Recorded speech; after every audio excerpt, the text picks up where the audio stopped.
Hey, sugar. Oh, man. I just wanted to share some inspiration, some motivation with you guys to help you feel a little bit more confident, right? Because as we all know, confidence is key when it comes to trading. But as we start our call off, always, I like to say, hey, NSA. That way, we just letting everybody know that all of the information that I provide on these calls, guys, is just for information, right? It's education. It's to assist you with your learning process because I'm not a licensed financial advisor, so I'm not here to give you financial advice as to how you should be investing your money.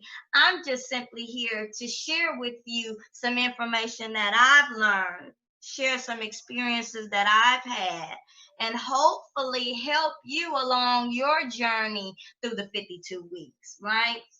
So, as I start all of our calls with our daily affirmation, I thought that it was only pertinent that by the time we got to the fourth call, that we needed to improve, right? To actually modify our daily affirmation to include confidence. So, as we move forward, our daily affirmation will be I am so thankful and grateful now that I have confidence, patience, and discipline so that I am a master trader.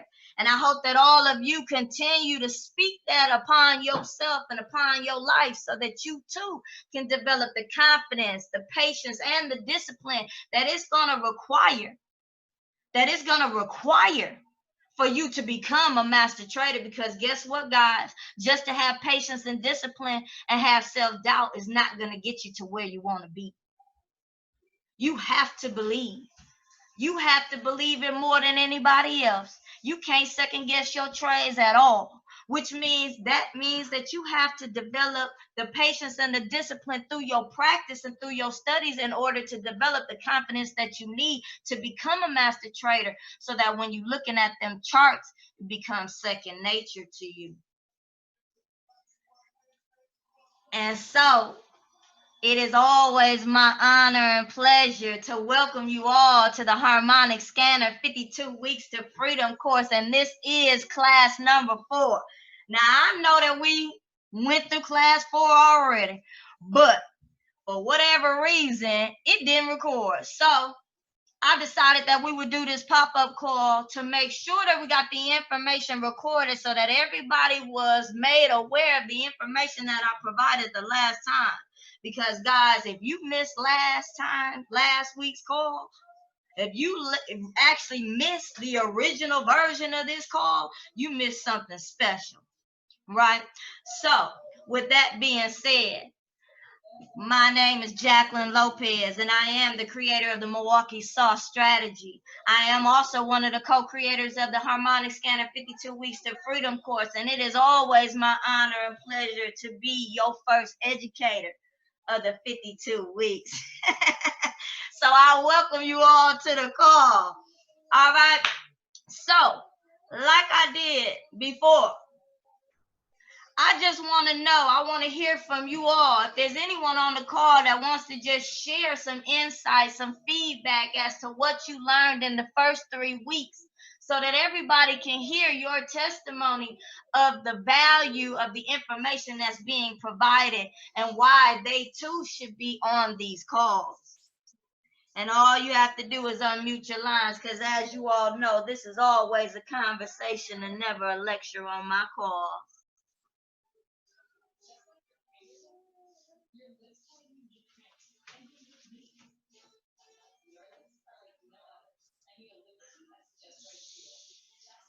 Do we have all newbies on the call? Don't be shy. Yeah, this my first week. Yeah. Okay. No problem, sugar. Well, then you in for a treat, right? So if everybody that's on the call is basically new, then I'm just going to basically catch you up onto what you missed in the first 3 weeks and why you need to go back and watch those recordings so that you can get caught up, so that you understand where we are in this process, right? Because we're actually on week 5, and I'll be doing another pop-up call to make sure that that call gets recorded as well this weekend. But with that being said, what we've already gone over, guys, is giving you a brief introduction into the harmonic scanner so that you should be able to be profitable with it by simply copying, pasting the information into your MetaTrader 4, right? And as we all know, that harmonic scanner is so powerful. It's at an 87 to 88% accuracy rate, as it is all on default. The way it is, the way the company gives it to you, right? So with that being said, what I've done is I've taken some simple indicators and applied them to the harmonic scanner in a uniform fashion, in which I call the Milwaukee sauce, which gives us a little bit more accuracy when it comes to our entry, and it helps us see the overall trend throughout our trades. All right. We've also gone over currency strength and the power of that, and why we need to know what currency strength is and how that impacts and affects our trades, and how it impacts and manipulates the market. And if we're not aware of how that works and how that impacts those things, then we will fall victim to what is happening in the market through the market makers, those individuals, those entities that are manipulating the market. We also talked about the currency pairs, the fact that there are 28 Forex pairs that you should be focused on. And if you've noticed by now, based on the other classes, that each group has been assigned 5 pairs, and we have 3 team wildcards, which means as a team, we are monitoring all 28 Forex major, right, and cross pairs. And we talked about that last week in week 3. We also talked about the appropriate sessions and how that impacts the pairs, how that impacts the currencies, and what currencies are going to be moving, and which currencies are going to have more volume, which currencies are going to have more impact in the market during the specific session that it is correlated with, right? We talked about some currency correlations, and how if you know if one currency is moving in one direction, how that can possibly impact another currency, and you can actually twin trade, basket trade on those currencies, and ultimately become wealthy and develop generational wealth. All right. So now that's a snapshot of basically what all of the information that we've gone on thus far. Now, when I went into detail about the Milwaukee sauce, not only did I help you set it up on the harmonic scanner, but I also gave you how to set it up on your iPhone and on your Android. So there should be no excuses as to why you shouldn't be able to be profitable using the sauce. All right. And if you ever have any questions during each one of these calls, there's always going to be time for us to go through the sauce to make sure that everybody understands how it works, what you should be looking for, and how you too can be profitable using it. All right, now,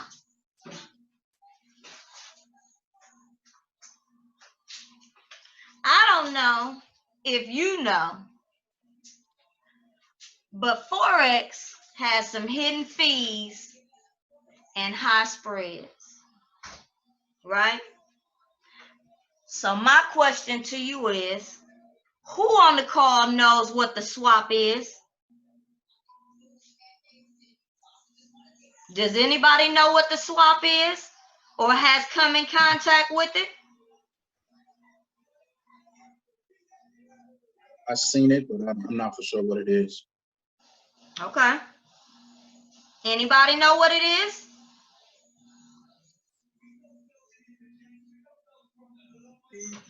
If I can remember from one of the former calls, this is Zenja. How are you? I'm good, sugar. It has to do with the additional fees charged at the end of the trading day, or if you hold over a trade. It has to do with fees that are charged when you do that, kind of as a not really a punishment, but it's kind of a fee for holding the trade that long. Yeah. So if you're not properly leveraged, right. Yep, you're right. The funny thing is, it's not just a fee though. It is, but it isn't. So there are some instances where you actually will receive payment for holding it over. So when that happens, you have to watch for it. It's rare, but if you learn the correlation between the currencies, then you'll start to understand why the swap is being paid out and how it's being paid out and which currencies will produce a profit and which will produce a charge. And it only happens at the end of the trading day. So now then that draws another question. What's the end of the trading day? Who knows what time represents the end of our trading day? 5 p.m. Eastern. 5 Eastern time. Yeah. All right, so 5 p.m. Eastern, right? That's 4 p.m. what, Central, and then what's that? 2 on the West? Yes. Yes, ma'am. Right? Okay. So everybody should be well aware of that time of day. And if you do extensive studies, it starts to become known as the time of day that you should not be trading. And I'm going to show you why in just a moment. Now, the swap, I want you to be aware of it because it's only going to happen if you have a trade that's open, right? And when you notice it, it's just going to automatically, it's going to be a fee. It's going to calculate there. And then it's going to be either dollars or cents as to how much you're paying out. Be aware of it because it can become quite expensive if you're not paying attention and you have a trade that carries over. Even if that trade happens to fall backwards, pulls back, and hits your stop loss, if you incur the swap, you still incur that fee. It don't go away just because you hit stop loss. You still pay it. So you not only are paying your spread, but now you're paying an extra swap fee. Now, here's the other question that I want you guys to be aware of that most people don't pay attention to, but it's a reason why a lot of people either blow an account or get stopped out of a trade during this specific time of day. What time of day are the spreads the highest? And when does it cost you the most to place the trade? Does anybody know?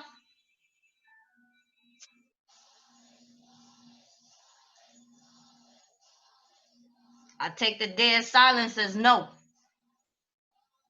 Right? So check it out. Can you repeat that again? What time of day are the spreads the highest? Like, for example, there is a specific time of day on every trading day that the spreads will increase dramatically. I'm talking about like, man, I want to say sometimes it'd be like a couple 100%. Like it jumps dramatically. Like it, you know what I'm saying? Like it'll go from real small to real big at this specific time of day every trading day. Has anybody ever paid attention to it or ever noticed it happens? I've actually seen it, but I didn't not pay attention in a way of to look and see what time of day it was. But I've seen it. I've seen it jump. Is that around like 6 p.m. Central? Check it out. Watch. Okay, so this is what I did, because last week when we talked about it, I didn't have a visual to show y'all it happened. But I took it upon myself to record it happening for y'all in real time today. And I'm finna show y'all it happen.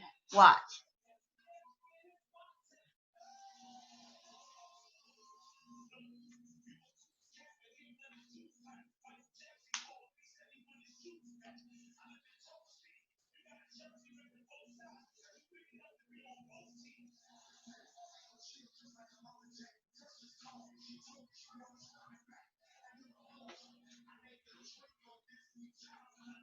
Y'all see my screen?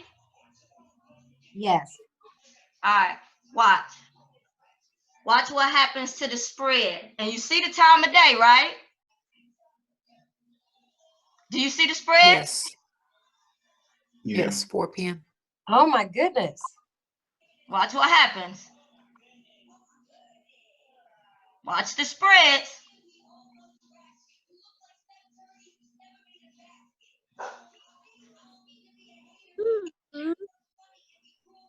That's so out of line. That's crazy, right? Yep. Watch the spreads. Watch the spreads. like I'm serious. Watch these spreads, y'all. And I started this video and I just wanted to record it for a few minutes right before it happened. And then a few minutes as it was happening. Watch what happens to the spreads. Did you see GBP and ZD, y'all? Yep. Yes. What's the average spread on you, Jay? Like, what's the average spread on you, Frank? Like, come on, man. Like, do y'all see this? Look at GBP USD. Look at EUR USD. That's usually what? 2, 3. Look at it, 60. Look. That's crazy. 182, 165, 196, 228, 222, 206. And it happens every day at the same time. Every time the trading day opens up, the spreads fluctuate like this.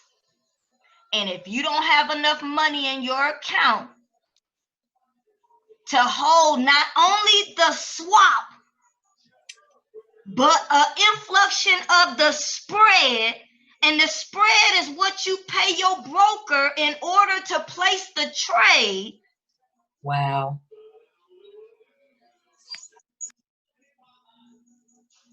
And you don't know So that the market is being manipulated? If you get into the trade before this, if you get into the trade before the spreads start changing, are you locked into the low spread, or while you're in the trade, you end up paying more? Good question. I don't play with it. I just realized that I just kept blowing accounts for some reason around that time. And I just started noticing like what was happening. I can answer that question. So it don't matter what the spread is when you get in. If you're in a trade and that spread opens up like that, you're paying. It's gonna increase, right? Oh yeah, you're paying. Yeah, because you still gotta cover that spread until you hit your take profit. I've been in a trade and about 15 pips away from my stop loss, and that happened, and because the spread opened up like that, it hit my stop loss, put me out of the trade. Exactly. And the trade went in the direction that I wanted it to go. Exactly. That's my point exactly. So there go your answer. If you in the trade and the spread open up like that, you caught in the wave. So not only do you have to have enough money to cover that spread, but they gonna hit you with the swap when your trade actually closes out, because they're gonna hit you with that extra interest fee for holding that trade over. So I guess I'm a little confused. And how do swing traders and position traders then make their money? Is their account just so big that they just kind of, you know, It's it just kind proper of risk melts into management. their? It's all in leveraging. Once you have It's proper leverage, risk management. then your account will be able to handle it Right. because it goes So, back. You know what I mean? yep. So It only lasts for a certain amount of time. And it's like a couple hours. And then it shrinks back down. And it gradually starts going back down to where its normal rate is. But until Oh, I see. it stays at that rate. Now, there are some trading days where it will last longer than others. I've seen it last close to 8, 9 o'clock my time. There are other times I will see it where it will start to shrink back up and the market will start to readjust itself and it'll be more like 5, 6 o'clock my time. It just kind of depends. So you just got to be paying attention to it. And that's the reason why I wanted to draw your attention to it. Because if you don't know this is happening every day. And I don't want you to blow your account because your broker influctuated the spread during that time period. And it's really the start of every trading day. My question then becomes, what session starts our trading day? London. The which one? Is it Australian or Sydney? Sydney session? Yep, it's Sydney. All right, now, it is Sydney, but then the question becomes, what is the currency pair that starts off first? What banks open up first in that session? So what currency starts the Sydney session? Because there are 2 currencies in that session. Is it NZD? Yes.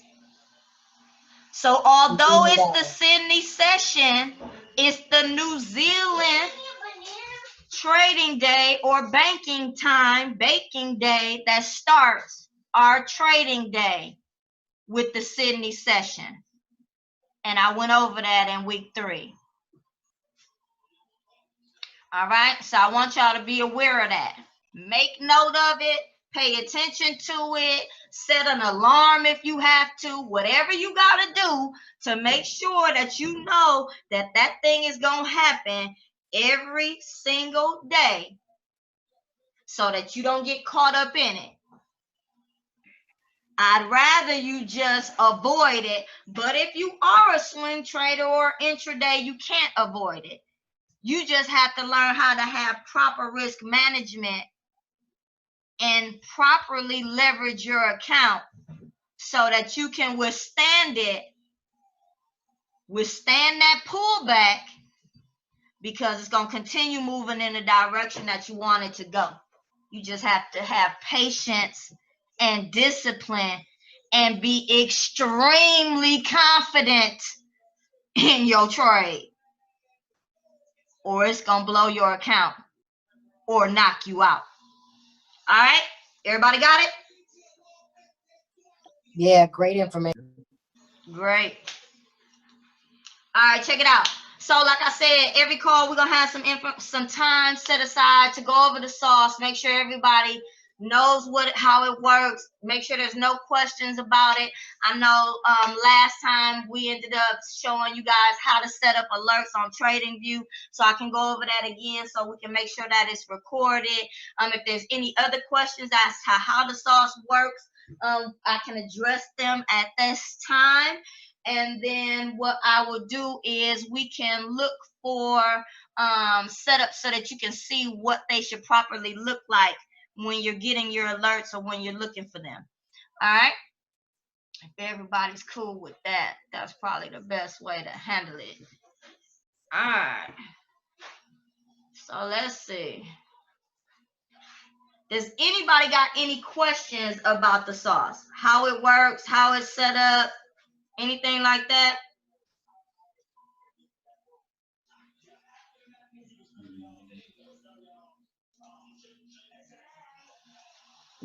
Yeah, I do got a question. Okay, go ahead. Concerning the MACD, Yep. but like sometimes, like, you know how like yours is going straight across. Sometimes mine, like when I try to find it, it's up and down instead of going straight across. It's up and down. You on your computer? Yep. Want to share your screen? Come on now, sugar, you can't be scared now. No, that ain't the thing. I'm on the phone and I'm on the computer. You know what I'm saying? All right, well, I'm just saying, like, I don't know. Like, here, let me see. I can go to the settings so that you can see them to make sure you got them going the right way. Now, the defaults is MACD. I didn't change any of the settings or for the inputs for your MACD. That's just the way it is. What I did do is I unchecked your histogram, right? I darkened up your blue and your red. I thickened your lines. But that's it. Everything else is default. And that's just the way it comes up. Now, the only other thing that I do add to it is this horizontal line on the 0. I make that a black line and I thicken that. And that's there to show you the relationship between your 50 up here and your MACD down here. Because if you notice, when your candles run along your 50, your MACD also consolidates with that 0 line. Okay. Can you see it? Can you see it now?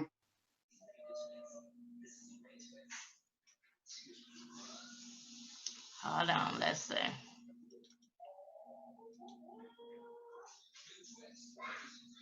Yeah. Oh, okay. I know what you got to do. You see on the side right here?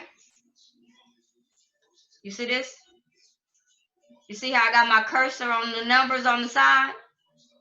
You're going to have to look at my screen. You see in my screen? Okay, I see your screen. Right. You see these numbers right here on the MACD? Right. You're going to have to click on them, hold it, and pull it. And bring the numbers closer together. You see it? You see how I'm doing that? Yeah. And that's what you're going to have to do to it. You see them? They adjusted on your screen. You see it?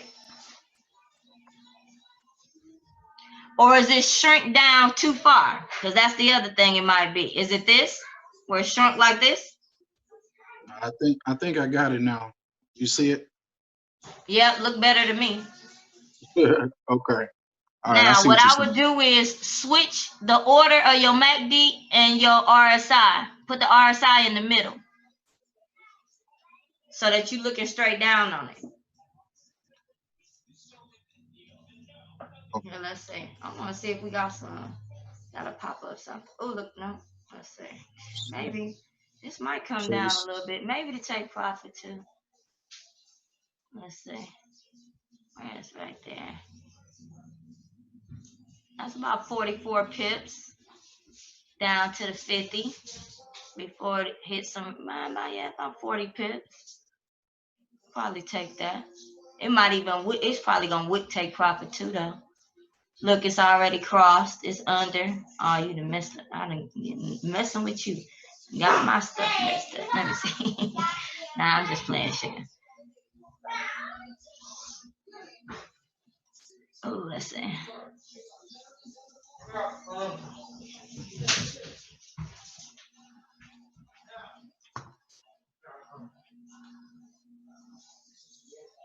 I ain't doing it. I moved it back. I wanted to go on the 0.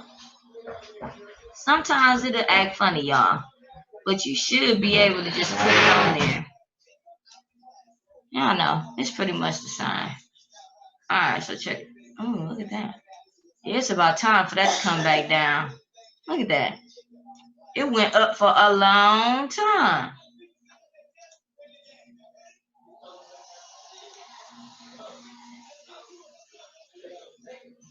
759 pips in 6 days and 11 hours. EUR NZD climbed. That's a lot of pips, y'all. That's about a week's worth of pips. Who couldn't use 759 pips in a week? I could.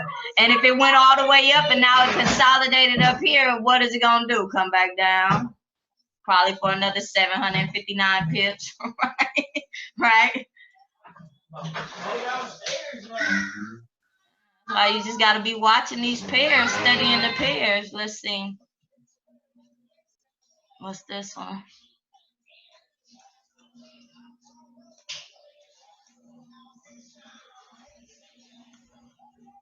Look at this one. This one's right at the entry. Check that out. Going up to take profit 1, that's like 16 pips. You go up to take profit 2, look, that's about 36, 37 pips. And really all you waiting for this to come back out the street and it to actually give you a clear confirmation that the MACD is actually crossing over for it to actually go up there.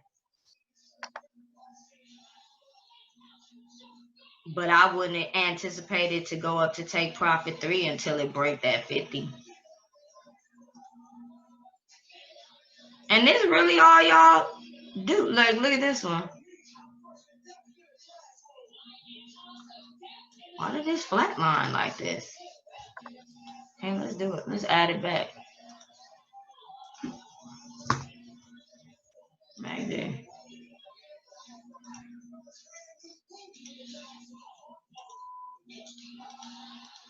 I don't know why it's acting funny.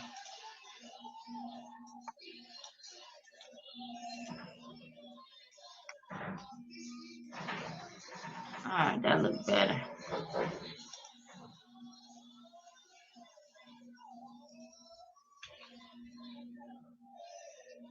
Look, it's right on the 50 at take profit 1. So in order for it to continue to the downside, it's got to break that 50, close, retest the 50, and then it's going to continue to the downside. If it does, take profit 1 going to give you almost 28 pips. Take profit 3 going to give you almost 73 pips. And all you need is 30 pips.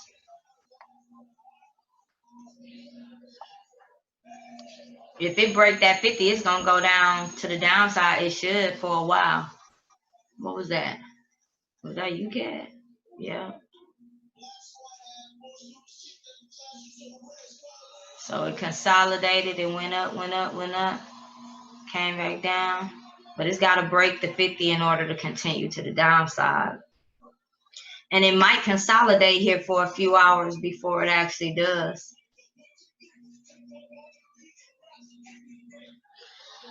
What y'all will start to notice too is you'll start to notice, oh, here go an alert. Let's see.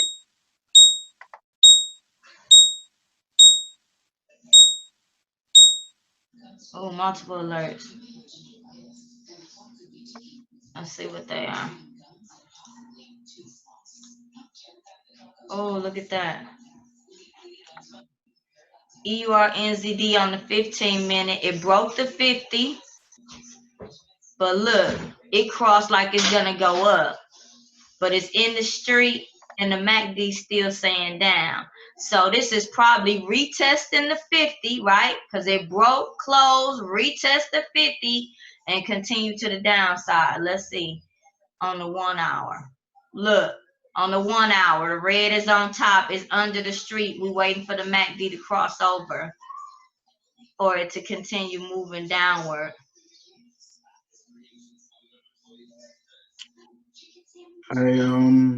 Hey, Coach, how did you get rid of that flat line? I deleted it and put it back in. Oh, okay. Just delete it and put it back in.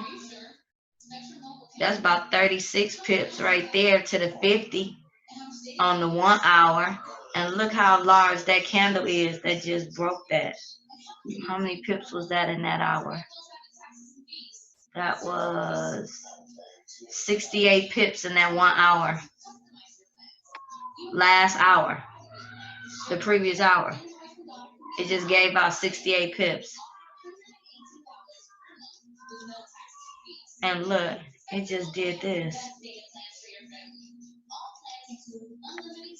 That was what? 188 pips in 10 hours? Sheesh. Who caught that? Sheesh. That was beautiful. Look at that. Right there. That was a beautiful buy. Look at that. Blue on top. Blue on top. Blue on top. Buy. Red's on top. Red's on top. We're waiting for red to be on top. And we got 12 minutes left in this hour. What's the 15 minutes say? Look, it's consolidating still. What's the 4 hour say?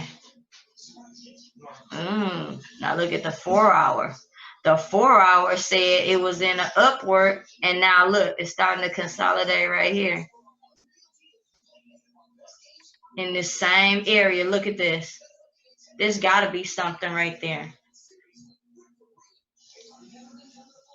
Right where price is. Go ahead. Oh, why'd I do that?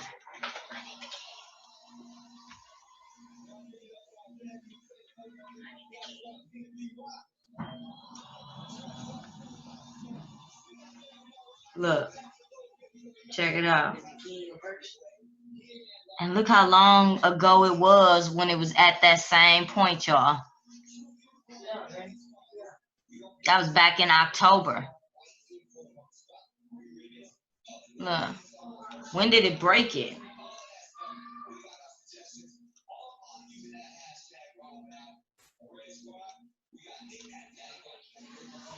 Look.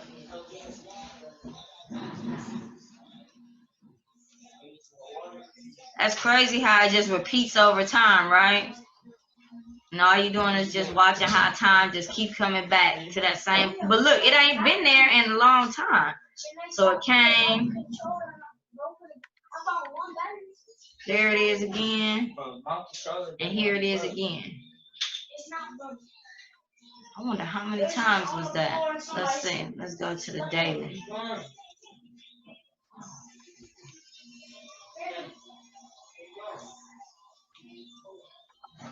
That's when it broke it. So look, it came down and consolidated. It broke it. It retested it. Right? 1, 2, 3. Is this what? Possibly the 4th time it's been here?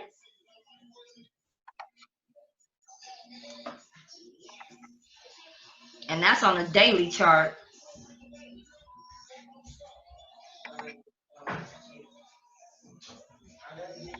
Yeah.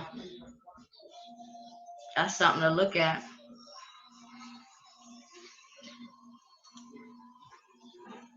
So with that being said, I would be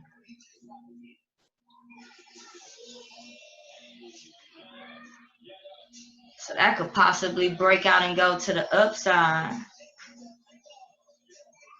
Yeah. And that's why it broke the 50 and now it's on top. That starts to make a little bit more sense. Yep, it's on top of there. Yeah. This thing might actually break out to the upside.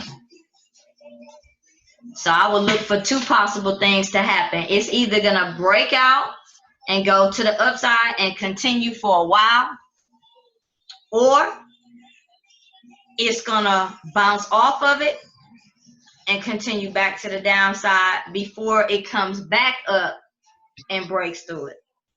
Just got to kind of watch it. But we already know it only takes 4 touches to have a breakout. And based on looking at the way it looks, based on that daily chart looking back, we looking like this is probably the 4th touch. Is that what y'all saw?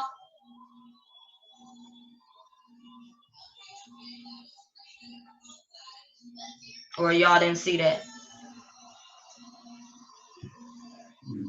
Tell me now, so I know I ain't going too fast.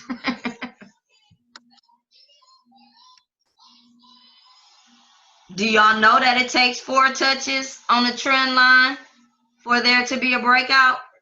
Yes. And we know that we're counting the breakout, the break, close, retest. Then it's 1, 2 touches to create the trend. The 3rd touch is the confirmation or continuation. And the 4th should be the breakout or the reversal heading in the opposite direction. Everybody is clear on that? Yes. All right.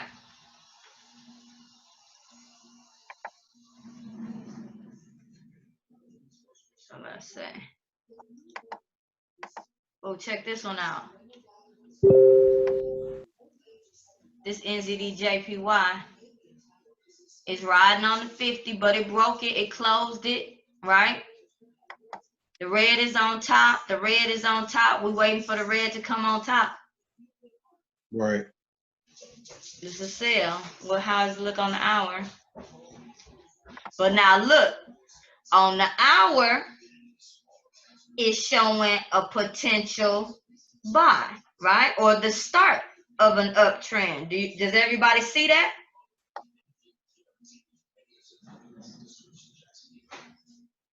Yeah. So you need to be aware that the 15-minute could potentially be a pullback to what's happening on the hour.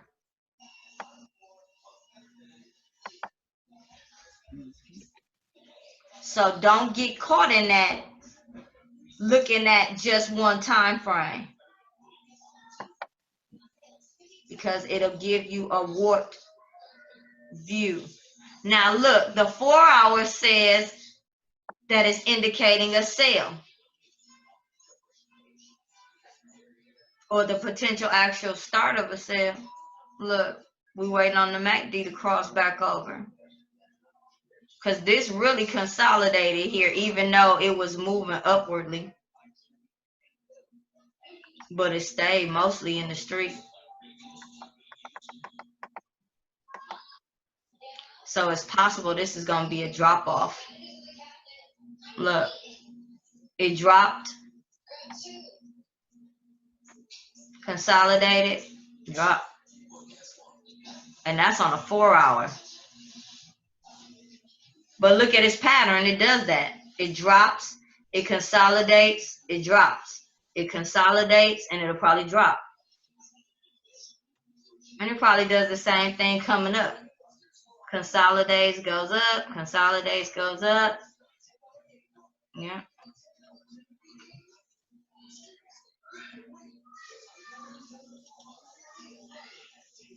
GBP, NZD. Look, red on top, red on top, red just crossed over on top, didn't it? Yes, it did. And the histogram is saying that it's strong volume in that candle.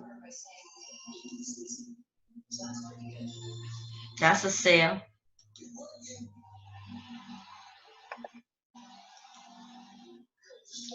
Going down to that 50 is about 64 pips.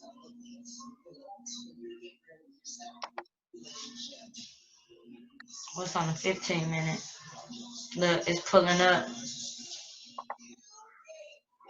on the 15-minute. And it might pull up to the 50 and then reverse back down. That's why the candle is smaller. It's drawing back. But look how many pips it gave out in the previous candle, creating a cross, which is that long engulfing. That was about 54 pips in that 1 hour. And then look, it went from this cross. What's the height of it?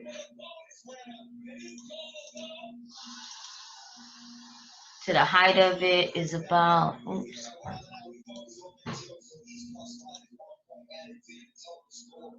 $150 pips in 10 hours. It did 150 pips in 10 hours.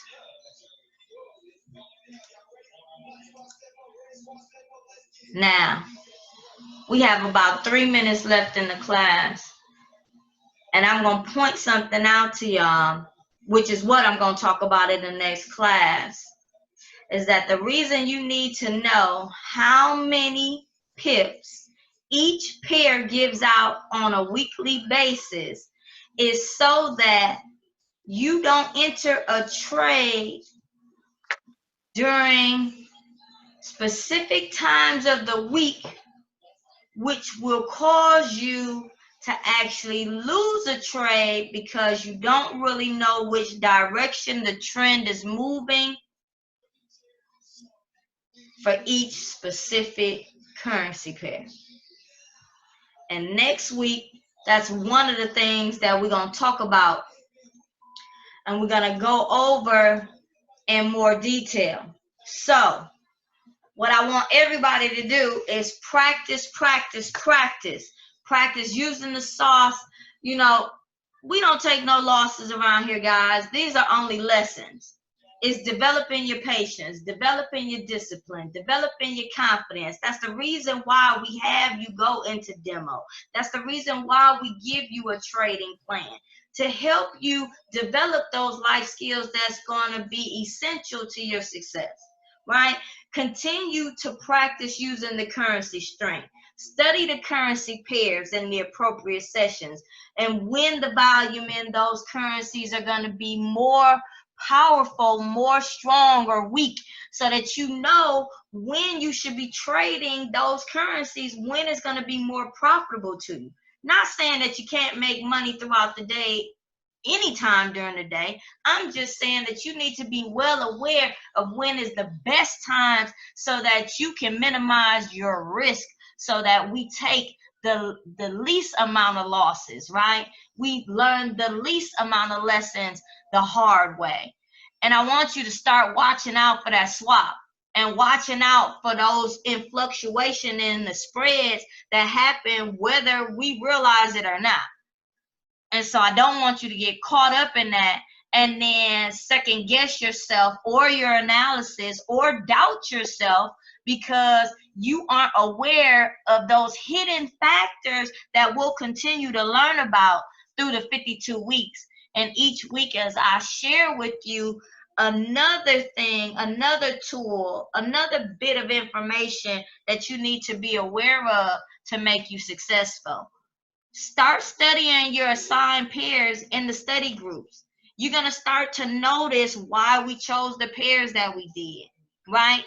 There are 2 pairs that have the primary currency as their, and there are 2 pairs that have the primary currency as their quote.